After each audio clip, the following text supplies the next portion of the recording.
بالفيديو تصريح خطير يهز العالم من وليد الركراكي في أول ظهور بعد اتهام أشرف حكيمي وسعد المجرد واعتقالهم بعد اغتصابهم لشابات فرنسيات، ويكشف لأول مرة عن مفاجأة صاعقة ستهز المغاربة. شاهد ماذا قال.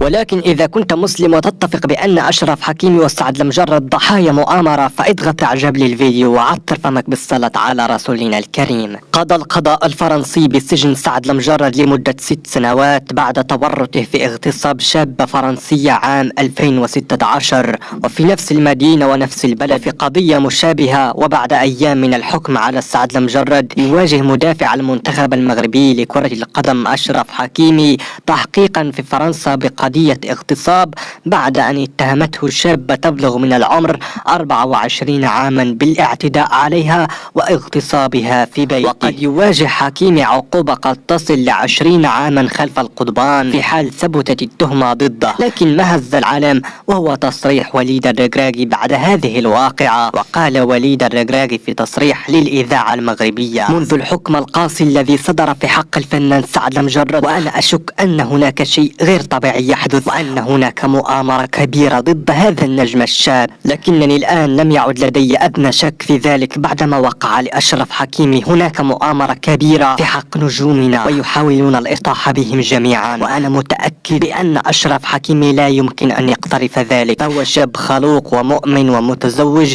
ولديه أطفال، وسعد المجرد كذلك، وهذه ما هي إلا مؤامرة من فرنسا لتحطيم هؤلاء النجوم الشباب. إنهم يحاولون فقط الإطاحة بالنجوم الكبار مثل سعد المجرد وأشرف حكيمي نظرا لسمعتهم الكبيرة ونجاحهم الباهر خلال السنوات الأخيرة. إنهم مستهدفين، لكن هذه المؤامرة قريبا ستفتضح. ثم انصرف الركراكي غاضب. وفي النهاية، إذا كنت تتفق مع كلام وليد الركراكي فيرجى الإعجاب بهذا الفيديو، ولا تنسى الاشتراك في القناة.